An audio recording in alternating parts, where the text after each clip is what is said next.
All set. Okay.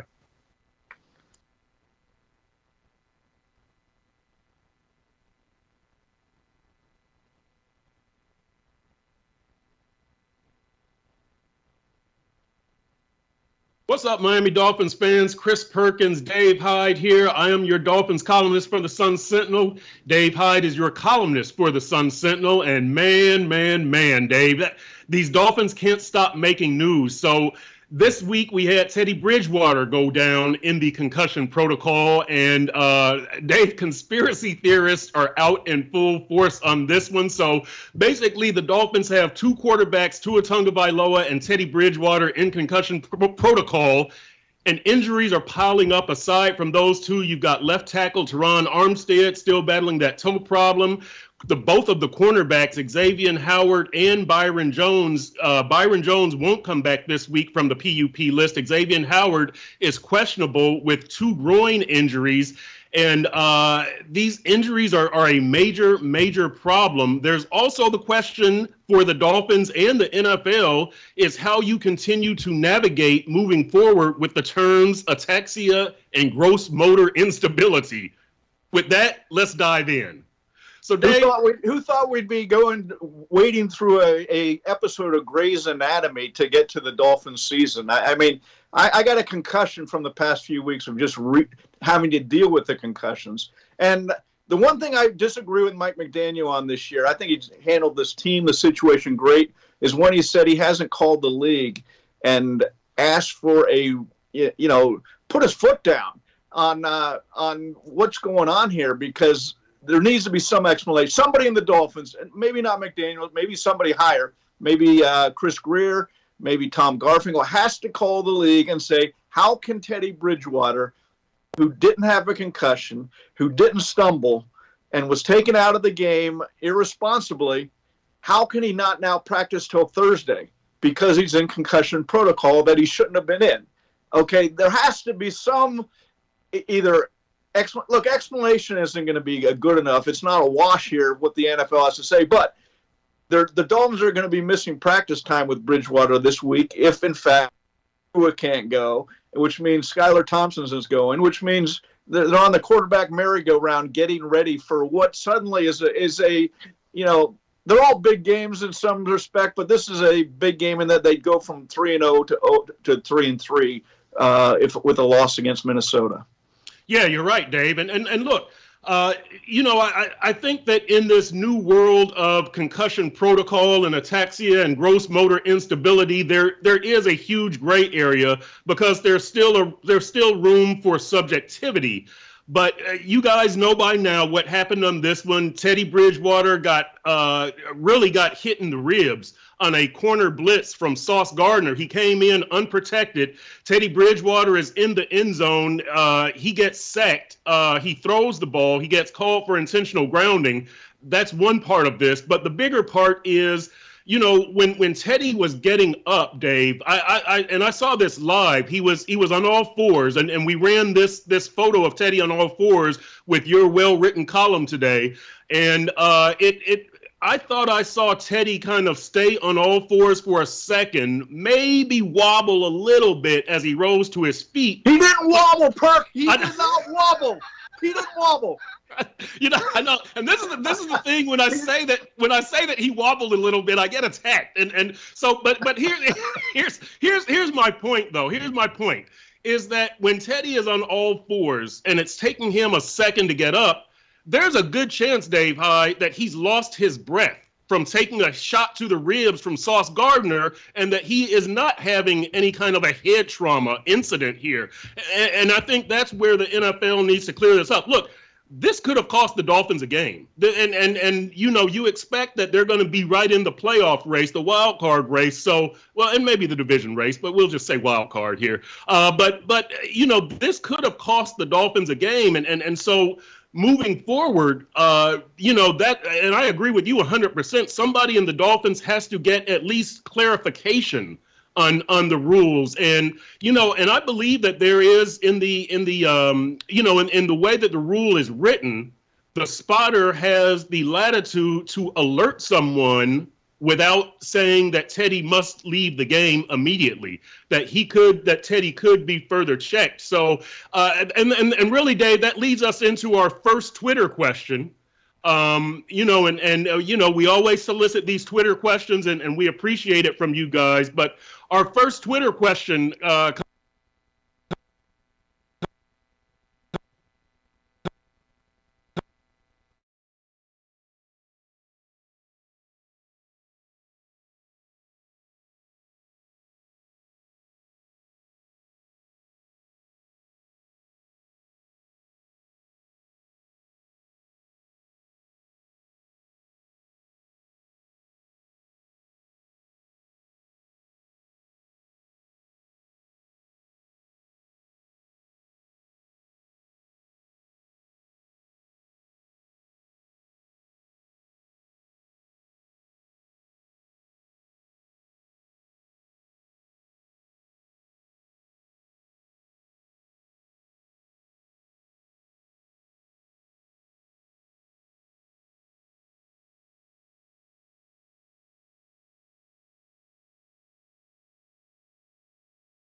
I'll yell louder. I'll yell louder. Okay, you got us? Okay.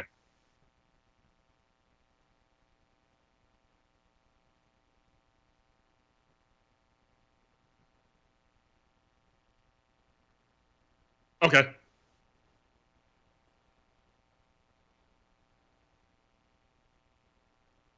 All right, we're back.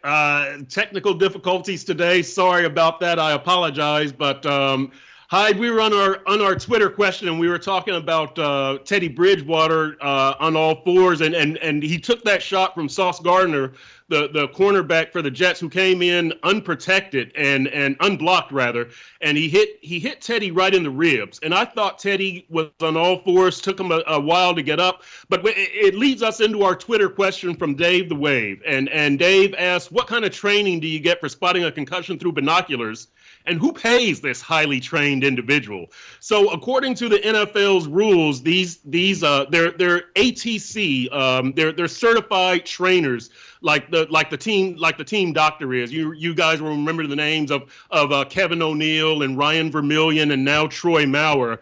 That's kind of what these They're the guys, trainers. They're the trainers. Yes, they're trainers. They're trainers, and they must be certified. They must have extensive college and pro knowledge, or backgrounds rather, and they can't have worked for a team that they're covering for the previous 5 years. So, in other words, if this is a former Dolphins trainer, he can't have worked for the Miami Dolphins for the previous 5 years. So that's who these people are. Who pays? I don't know who pays them, Dave. It's probably a combination of the NFL and the Players Association or something. But they're not paid by individual teams, if that's what a conspiracy theorist thinks. But Dave, what do you think about the implementation of this in week one, and what needs to change? I think it's so Dolphin that the Dolphins, the Tua rule was put in because he stumbled off the field, needed help, getting around, and that was a scary scene, okay? And the league didn't want that to happen again, and, nothing happens, okay? That's a whole different element to the discussion. But what happened with Teddy Bridgewater, he took a shot to the ribs. He's on the ground. As you say, he might be collecting his breath. He might something, but there was no stumble. There was no scary scene. It was a NFL scene you see a dozen times in every game, at every stadium, in every season. So this was just a football play. And, you throw in, I wrote a column on this, you throw in what happened with Tom Brady, he gets softly put on the ground, and that's a roughing the passer. You get Derek Carr fumbling, Chris Jones taking it and bracing himself as he lands on Carr so he doesn't collapse on Carr. And that the NFL has a real problem here because this is deciding games. As you mentioned, we might have been off the air at the time, that this could have decided the Dolphins game. Okay, the Dolphins had their chances. I'm not going to give them that out, but sure, you lose your starting quarterback, who happens to be your second-string quarterback, and you have to put in a seventh-round rookie, no matter what people think of Skylar Thompson. That's a difficult situation to go into. It is, and look, Dave, and I don't want to really attack the NFL and its integrity Go for it. here. Go, Perk. All right. With your encouragement, I will. Dave, what do you think happens if the Teddy Bridgewater situation happens to Tom Brady in possibly his last playoff run, or if it happens to Aaron Rodgers in the playoffs, or Justin Herbert? It's one thing for it to happen to Tua or Teddy Bridgewater, with all due respect to them and their reputations. But Dave, seriously, if this happens to Tom Brady or Aaron Rodgers, does this rule get changed in the offseason or even in midseason, do you think? Look, they changed the protocol rule in the span of a week and a half. They can correct this right now. Take care of it. Get something that makes sense in there, okay? If a guy up in the press box sees something, you know what they're going to have to do, and I hate to say it because there's so much instant replay in football already. They're going to have to go to instant replay rule. Can teams can they throw the red flag out there and challenge it, or does every roughing the passer penalty, or is it just a stumble or not stumble that gets replayed? But they got to do something where there's a check in there before they kick a quarterback out of the game. Yeah, I agree with you, Dave. And look, Dave, let's just get the conspiracy thing out of the way, okay? Because on Twitter, there are a lot of people, and really not even on Twitter, just in conversation, like, hey, they have it against the Dolphins. It's all about the Dolphins. It's all about the Dolphins. It is. But Dave, why? If this is University of Miami and the NCAA, and I hate to go there, okay, maybe.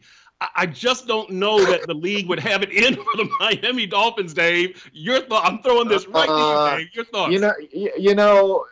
The problem is for the 20 years, so many things have happened to the Dolphins. By now, you just throw up, they're against the Dolphins. Okay, you know what? Maybe fate's against the Dolphins. Maybe luck's against the Dolphins. Maybe, it's just a strange, twisted venue that they play sometimes. I don't know, but this certainly has been a bad luck run by the Dolphins. Okay, not only with the quarterbacks, but you throw in other injuries too. Okay, and some of that's football. And some of it, it's inexplicable, the Bridgewater being kicked out on Sunday.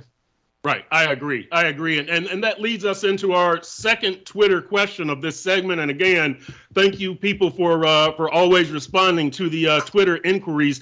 This one comes from Mr. Dodger 1966, and it says, because of the Fins' poor offensive line, combined with this new protocol, combined with the current specific bullseye on the Fins from the league/spotters, can we expect what happened to Bridgewater to become a weekly occurrence?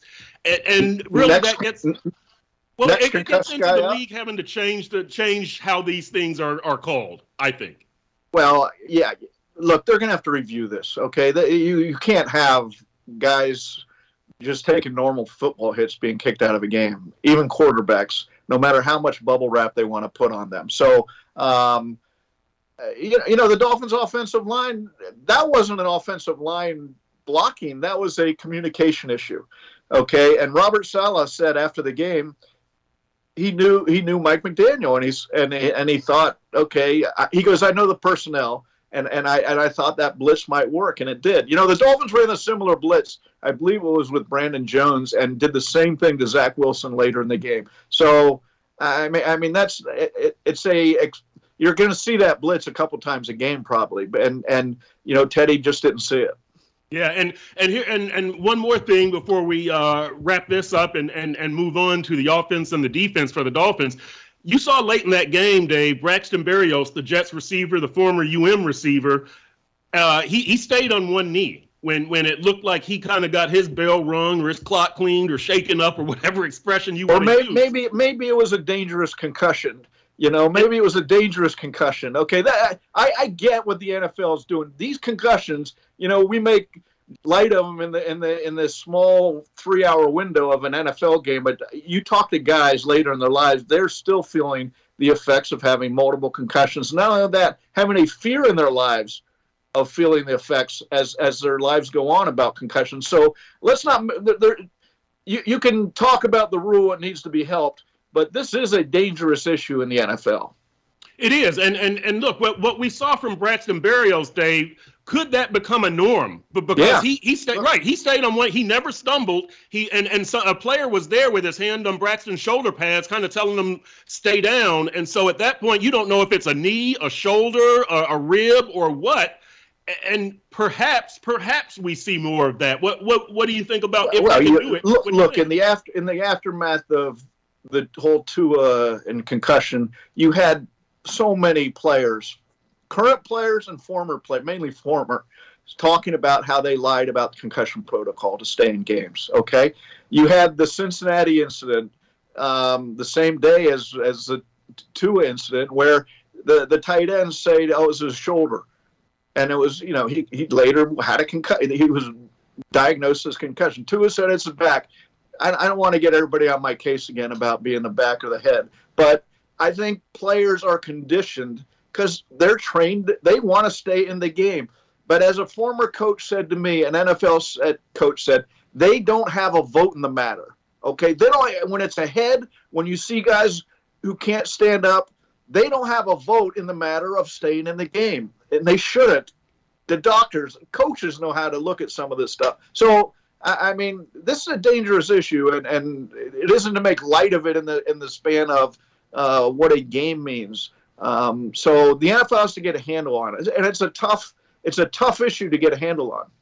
Yeah, it really is, and you know, again, I hope that I'm wrong, Dave, but if this happens to Tom Brady or Aaron Rodgers, I wonder if it's treated differently. We'll see. All right, so let's move on to our next topic here, Dave. And it gets into the Dolphins on the field, their performance. The defense, you know, I am a big fan of this defense. I rep this defense. Those guys are struggling, Dave. I mean, it's obvious now. The big plays are not coming anymore. And look, when I say big plays, I'm not just talking about turnovers and the Javon Holland interception in the end zone against New England or the Melvin Ingram touchdown. I'm talking about 4th and 1 stops, goal line stand stops, things like that. We have not seen them much the previous 2 games and the previous 2 fourth quarters against Cincinnati and the Jets have really been tough. Now, granted, defensively, you haven't had Byron Jones and Xavier Howard, but those are excuses. Well, to me, that's the issue. That's the central issue, because how they play defensively, they lock those guys on receivers, which frees them up to attack elsewhere. When they can't lock them up, when they're starting a rookie, no matter how good Kohu is, he's an undrafted rookie. Okay, all of a sudden his role changes from being a guy helping out in the secondary to a primary, and you have guys like that. Nick Needham, good player. Is he a number 1 cornerback? Okay, so all of a sudden, Josh Boyer's got to protect those guys in the back. Okay, he can't have them being locked up one-on-one against the Jets receivers, okay, or any NFL receivers all game, and that takes away from what they have done best, and recently, going back to the end of last year, attack. Blitz. And you saw three-man rushes at times on Sunday as they, he's trying to help prevent the big play. And for the most part, it worked. The Jets had 19 points. And really, Zach Wilson was nothing until he had a couple 20-something yard passes there in the fourth quarter, middle of the fourth quarter, and got the touchdown that put him up 26-17. Yeah, and look, Dave, and see, the other part of this thing is the Dolphins' offense is still trying to find its identity. And, you've got a couple of books over your shoulder there, The Perfect, which was the 1972 Dolphins, and Swagger, which is Jimmy Johnson. Right, exactly. Two outstanding coaches, Dave. The Dolphins' offense, if Tyreek Hill and Jalen Waddle aren't really balling, that offense struggles. What would those coaches do offensively and defensively? What do you think the Dolphins should do offensively? Yeah, well, the one glimmer of good news from the Dolphins on Sunday, I thought, was you saw a rushing game. Okay, they've gone to Raheem Mostert as their number one back, and rightfully so. Going into the game, he was averaging 3.8 yards a carry, and Chase Edmonds was averaging 3 yards a carry. Okay, that's a significant difference, and you saw Mostert break off some nice runs. First time over 100 yards for a back this week. So there's the piece of good news that you need, especially if you're down to your third quarterback. You need a running game. You need something to take the pressure not only off the quarterback, but change the way that the defense is going to have to play, and maybe shorten the game up a little so everything works for you. So again, McDaniel's a running game coach. The offensive coordinator is a running coach. They have two line coaches. So make a running game. We're going to hear, Mike Gesicki doesn't fit into the running game again, and that's become pretty evident that they need a tight end who they like, who will fit into their running game. But they ran the ball effectively on Sunday. Yeah, they did, and look, that's a very good sign, because eventually that is going to take some pressure off of the passing game. It was just what you needed for Skylar Thompson, the rookie 7th round pick at quarterback. But they still struggle to score if it's not Tyreek and Jalen. And teams, more and more, what we saw from Cincinnati, what we saw from the Jets, they stay in that too high safety look, kind of that shell, prevent the deep pass, and you guard against the yak, the yards after catch, because both of those guys are so quick and so fast, they can make you miss tackles. So teams are going to do that more and more. And look, this team has to get to their B game, right? If the A game is not working, if that's Tyreek and Jalen, what's your B game? Maybe it's Mostert. Same thing for the defense, Dave. If the A game, which starts with Xavier and Byron Jones, is not working or is not there, what's your B game? And that gets us into our next Twitter question. It comes from at Goulet or Gula. It says, last year, the defense without the cornerbacks didn't work. When two healthy cornerbacks were there, things clicked, not the Flores takeover. See the Ravens game after the Jag game. So if Byron Jones is out indefinitely, when does the defense roll with personnel instead of scheme? And basically, what do you do? What do you do here, Dave? If Xavier and or Byron are out, how does this defense make plays?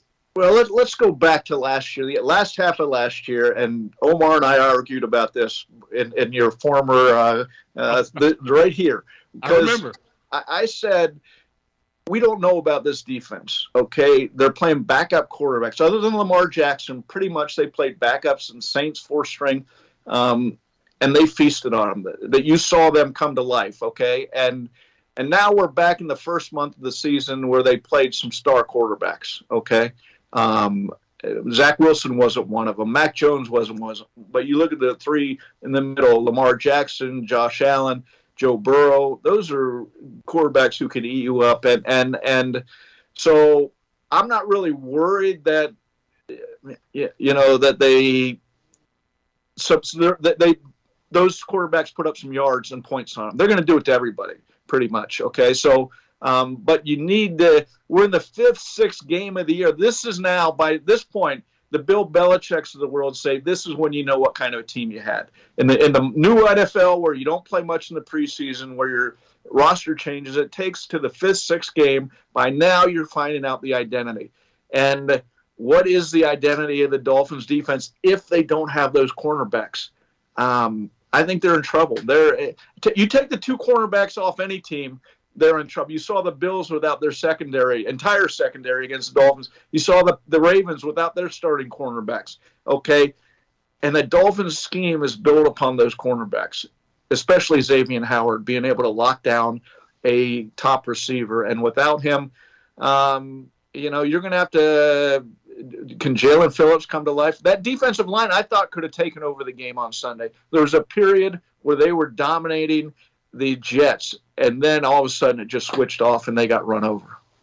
Yeah, I agree with you. The front seven has to come through. They've got to either just through straight pass rush or through something manufactured, stunts, games, twists. They've got to manage to stop the run and put pressure on the passer, and then you get Xavier back. And look, Dave, you talk about what they're able to do with Xavier back there and lock down a receiver. The Cincinnati game, they talked about how they had Xavier on T. Higgins instead of Jamar Chase, and they said that was because, we thought we could get them to throw it at X that way, that they're trying to. Well, they did.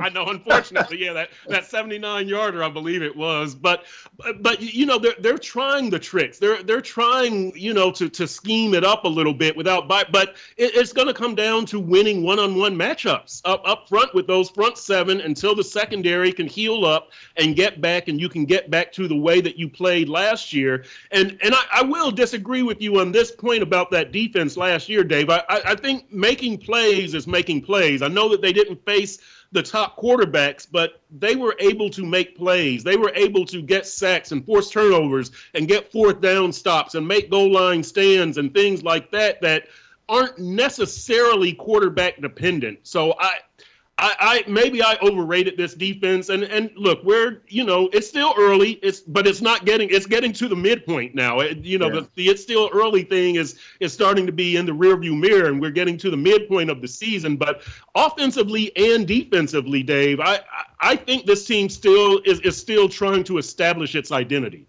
I'll throw in special teams too, Perk, because you look up the numbers. Kickoff returns 27, the punt returns 30, the field goal percentage 26, punts 26. Okay, when you talk, I always at the end of the year there's always a game that's an outlier for a win and a game that's an outlier for a loss, and was the Ravens, even the Bills, are we going to look back at that and say, those were miracle wins? Those are the kind of wins, if you have a great year, you get, right? And they can go on and have a great year, and you say, those were incredible wins. I hope we don't look back and say, wow, those were really outliers of what happened in the regular season. So they need to get their quarterbacks healthy, and they need to get back to – they were making big plays there for the first few games. Yeah, they were. And so, and look, Dave, as we're talking about all of this stuff, it went from the sky is blue at 3-0 to, the sky is kind of falling at 0-2. That leads us into our next Twitter question. It comes from 2022. And after, I guess after seeing everything on Twitter, he writes, do they still have a winning record? Do they still play 17 games? Is everybody being a bit dramatic? And well, that's the nature of the NFL, right? I mean NFL thrives on that. It's week to week. It's week to week. But look, at 3-0, you saw things that you hadn't seen. You saw Tua in the fourth quarter against the Ravens make some big plays, and he's made some big plays elsewhere. Okay, but you also saw an offense, and I wrote about that. You also saw an offense that it had 4 touchdowns in the fourth quarter against Baltimore, and forget this last game when Tua started or Teddy was in there, when he had an NFL veteran quarterback in there or a starter. They scored 6 touchdowns in the 15 other quarters. So 4 touchdowns one quarter, 6 in the other 15, and one of them they were set up by the defense at the 6-yard line. So it's not like this offense was some great point machine before. They were winning, which is what you want to do as you're solving problems. But they got to solve the problems. They got to same with the defense. They got to solve some problems there. Yeah, I agree, Dave. And again, we need to see how this team is going to consistently win games. And maybe it turns out that this is a big play team on both sides of the ball. And maybe that's their A game. And the B game is a workmanlike, the way that the rest of the NFL does it. But we have not seen them win with that B game. We have not seen that. We've seen it effective. Look, it was effective, I guess you could argue, for 3 quarters against Cincinnati and the Jets, but it's a 4-quarter game. And we saw Cincinnati erupt for 15 points and the Jets erupt for 21 in the 4th quarter. So, again. Let me address something on that, Perk, because everybody is commending them for playing hard despite all the injuries and playing admirably. You kind of took me to task for this, Dave. And I'm like, huh? You kind of took me to task because I commended them for fighting hard. You have, Perk? Okay, I'm going to take you to task. They haven't played hard for 4 quarters. They haven't played the whole game. They collapsed on Sunday. That was that. And Mike McDaniel addressed it. He said the wheels did come off. That's fair. And that's something I love to hear him say that because, the only way to solve problems is to recognize them. Okay. And they missed a field goal. First of all, they had a penalty, 1 of 11, that really set an offense with the 3rd-string quarterback back. Then they miss a field goal, a long field goal, but that it's the NFL. Then their defense comes on the field, and it's been doing pretty well, and it just gets taken down the field. So, and that was everything collapsed from there. And I love to hear McDaniel say, "I'm going to talk to the team about that." You go to the Cincinnati game; they're ahead in the 4th quarter. And they give up 15 points to the end. Things happen. I get, the injuries and all that stuff. But both those games were within their reach, and they weren't there in the 4th quarter. Yeah, and Dave, I look at this in 2 ways. Number one is you've just got to overcome that. This is the NFL. You've got to be able to do it. But to me, the more realistic way, and the way that I'm looking at it is, look. This is still a lot of new on the offense, from the new head coach to the new offensive system, the new offensive coordinator. And you're playing your 3rd-team quarterback, 2 backup cornerbacks, and 2 backup offensive tackles. Now, I know those are excuses, but that's reality, Dave. That's reality. And that, reality doesn't get you into the playoffs. Here's what I'll say to that the offensive tackles didn't cost them the game. I mean, Greg Little's playing fine. He had the penalty, okay? And you can point to particular plays and all that stuff. But the offensive tackles, I'm not even sure the cornerbacks cost them the game, really. It changed how they got to play. The quarterback, that's a whole different story. But they were right there, and they need some of their guys to, we talk about big plays or this or that. You just can't collapse like that.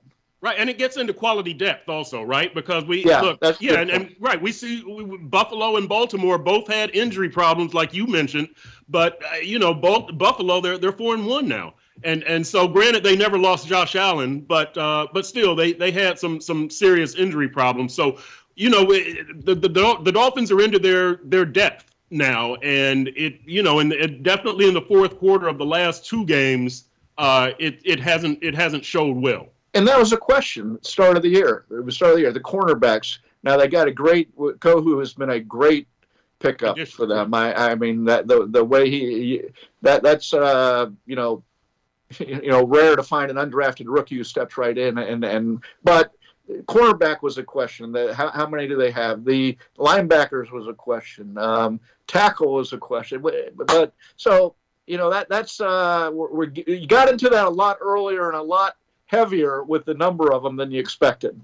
Right, and one thing on the special teams, I'm so glad you brought that up, because it is, in many cases, it has directly led to points or points lost, right? With the kickoff return against Baltimore, the butt punt against Buffalo, the missed field goals, these things are directly leading to points or points lost. Here's what I'm saying. When you lose your quarterback, when you're 2nd string, then you go to your 3rd string, you got to play. Your margin for victory or margin for error and winning is smaller, and the Dolphins are still making the same errors. Okay, 11 penalties.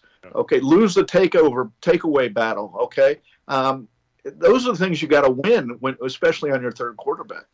Yeah, and I'll say one other thing that I thought was interesting, and this is just from viewing from 30,000 feet. But yesterday they brought players to the podium at the Dolphins facility, and I know that you've lost back-to-back games, but these guys were like super serious. There wasn't a whole lot of smiling, and I was wondering if that came from within or if that came from Mike McDaniel getting on them, because as you said, McDaniel did not make any excuses. I'm here saying, yeah, you're on your third team quarter. McDaniel was not having any of that, and I wonder if for the first time he kind of took it to the team. I'm going to ask them about that tomorrow, but I just an observation, from the mood of the players and the mood of Mike McDaniel. And look, between the concussion stuff and the injuries, and the back-to-back losses, there's nothing to be joking around about. But the tone was definitely different yesterday, and I wonder if McDaniel got on them for the first time this season. Yeah, I would think so. I mean, that's the normal course in the NFL when you're in a game and you lose it no matter what. You got to find a way. You got to, even if they lost, sometimes you lose games and it's admirable, okay? If they had lost that game by 2 points and they fought to the end and da-da-da-da, then you'd say, okay, that you saw something there. But the manner they lost wasn't indicative of what you want to see. Yeah, and that'll take us into our third segment, Dave, here, and we'll make our game predictions, but Minnesota is coming in here, and they're 4-1, and they've won 3 in a row. Of course, they bring in Kirk Cousins and Justin Jefferson there at receiver. He might be the best receiver in the NFL. They've already faced Jamar Chase and Stephon Diggs, who I guess they could be in that argument with Devontae Adams and some others. But without these cornerbacks, Dave, what do you see? And that's if Xavier does not play. But how do you see the Dolphins' defense coming out of this game? How do you see them making their mark in this game?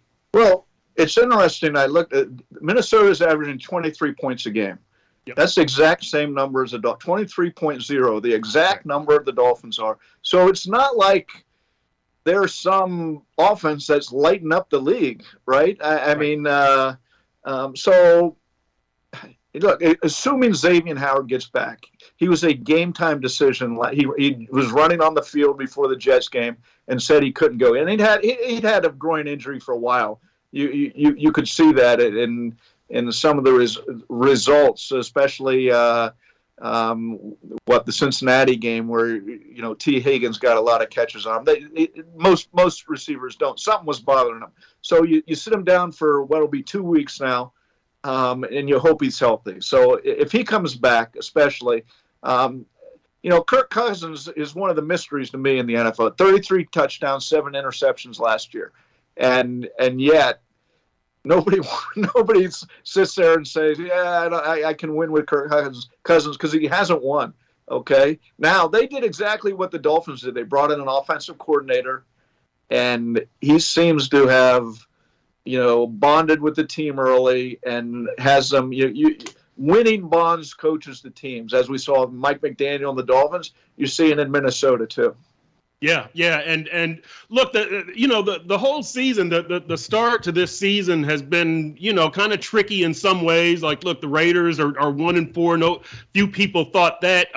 The Jets are a little bit better than people thought, and that leads us into our final Twitter question that comes from Chris Buston 13, and it says, "Did you ever think you'd see the day when the Jets are above the Dolphins in the standings while the Patriots are below us?"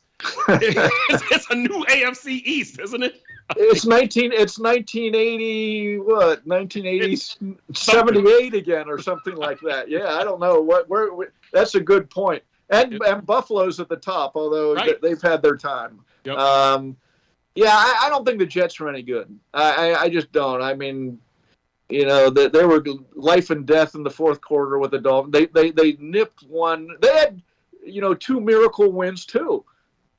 14 behind against Cleveland with 2 minutes left, and Joe Flacco at quarterback, and then 14 behind in the fourth quarter to Pittsburgh, and they won. So, maybe this season proves wrong. I don't think the New York teams are either good, and both of them have pretty good records right now. Yeah. And look, Dave, getting back to the Dolphins and the Vikings game, the Dolphins have huge quarterback uncertainty here. We don't know if Tua is going to be cleared. Mike McDaniel told us the earliest that Teddy Bridgewater can participate in practice is Thursday, and even then it would be on a limited basis. So if Teddy played or started, you're looking at a limited practice on Thursday, the short practice on Friday. That's a light one, and a walkthrough on Saturday. Would he be prepared enough? Is Skylar Thompson going to be your starter this week, and are you comfortable with that? Look, let's end that, okay? If Teddy Bridgewater's healthy, even on one day of practice, he is a 10-year veteran. Where are we at right now? I mean, he's been around the block a lot, okay? He's my starter. Okay, he's going to be my starting quarterback. I'm sure he'll be Mike McDaniel's starting quarterback too. He can do all the mental work and all that. Thursday he can practice. That'd be a no-brainer. And especially to your point that McDaniel said Teddy Bridgewater showed no symptoms of concussion before. He's showing no symptoms of concussion now. The players were saying that he's at the facility and he looks fine. That's the same thing they said about Tua last week also. But Tua is being evaluated every 12 to 24 hours. So well, let's be clear, too. A player can appear fine and have a concussion, okay? There's a lot of stories. Troy Aikman got concussed in the second half of an NFC championship game. He still doesn't remember that game. Went on to play the Super Bowl, and only after did he realize some of the things he was doing that said he still had the concussion. So when people say, hey, he's acting normal, he's laughing and everything, that doesn't mean anything as far as a concussion. Okay, and let's get back to Skylar for a second, because you dismissed him pretty quick, which I happen to agree with you. But this was a rookie who was just thrust into it. Second offensive snap of the game. We see Bailey Zappi doing some good things in New England. Cooper Rush, who's not a rookie 7th round pick, but he's doing good things. And we've seen some backup quarterbacks do some good things. Now, we're talking about a third-team quarterback here who just made his NFL debut, but Skylar would have a full week of practice. He would be playing at home, not on the road, and maybe he gets Teron Armstead back, and maybe a full complement of tight ends, Hunter Long, Mislav, whatever. But could you see a circumstance where they say, yeah, okay, Teddy could play, but we're going to roll with Skylar. Now, I will say this. I know you're shaking. I couldn't either. But I've got to raise the point. As the host of this show, Dave, I've got to raise the point. Skylar Thompson came in and did a commendable job off the bench. Remember, the guy who doesn't start doesn't get any work that week as far as with the top offense, with the game plan, and all are minimal. The great quarterbacks never let their backup quarterback take a snap because they don't want to be replaced, okay? And so, look, if Thompson is – let's just go this scenario. If he has to start, he'll have a week of practice, as you mentioned. Bailey Zappi had a week of practice before playing and winning against Detroit. That week of practice is huge as opposed to just going in cold where – you haven't had any practice, any work. A third string has been on the scout team most of the season. So, look, Skylar Thompson is exactly what you want a team to do. Find a guy in the draft or undrafted or off the scrap heap, bring him in and work with him. But he's still clay being worked with by NFL. He's not. It'd be a miracle if he's goes in and starts from the start. Yep. All right, Dave. So let's get into this game a little bit. And, statistically, the Dolphins and the Vikings are fairly similar. Neither of them is leading the league or doing anything great in any one category necessarily. The Dolphins have to find a way to put points on the board, especially if Tyreek Hill is slowed in any way, which we don't expect it's going to be a major slowdown. He had his left foot stepped on last game. He left late in the fourth quarter. He was wearing a walking boot as he left the locker room, but both Tyreek and Mike McDaniel say they expect him to be good enough to get out there and kind of put a hurting on that Vikings defense. So, kind of the way that I see this game going is everything depends on the Dolphins' health. And right now, even if you get some key guys back, let's just say Teddy Bridgewater, Teron Armstead, Xavier Howard, how close to 100% are they going to be? And are they going to be, are they going to be good enough to put in a winning effort? And we saw with X, not necessarily. So, look, I think that Kirk Cousins and Justin Jefferson, look, Kirk Cousins is a quarterback who, if you were 5-8 the previous year, he can get you to, not 5-8. If you won 5 games, he can get you to 8 wins or 9 wins, but he's not going to do much better. That's kind of the situation right now is we're getting to mid-season and Kirk Cousins is at his best. So, even though it's a road game for Minnesota, I'm going to go Vikings 27-24. And I'll say this. I'm 1-4 in my picks. So Dolphins fans, be encouraged. Be very encouraged, Dolphins fans. You keep following your heart, Perk. My heart is broken, Dave. It doesn't know what it's doing. Well, I should say, I don't even know what I am, but let's say, we're not good probably predicting games. Our inside knowledge isn't very inside in that regard. Okay, but here's what I'll say about Minnesota. They're 4-1. That's impressive. But you look at, they beat a Green Bay team that isn't anything what we thought. That they got blown out by Philadelphia, okay, 24-7. Then they beat Detroit, New Orleans, and Chicago.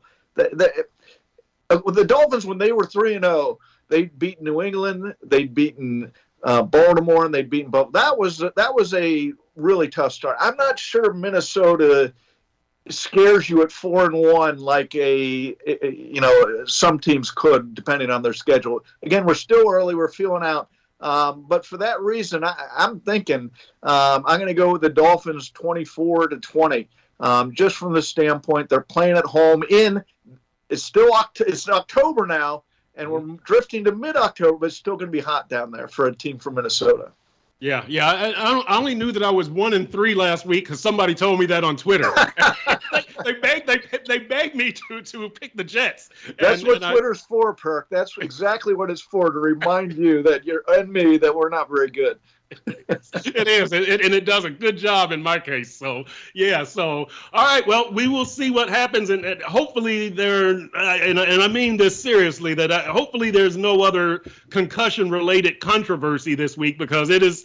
I mean, it's kind of good for us for our business, but man, no, it's not. This isn't what we want to be writing about. We don't want to be writing about medical and concussions and doctors, this doctor says this and this one thinks this. And I'm getting calls from coaches yelling. Yeah.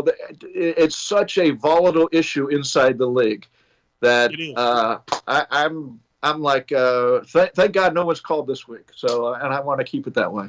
Yeah. So let's hope that stuff stays away from us, and we'll see what happens with these Dolphins. But this has been Dolphins Deep Dive. I'm Chris Perkins. That's Dave Hyde. You're watching SunSentinel.com.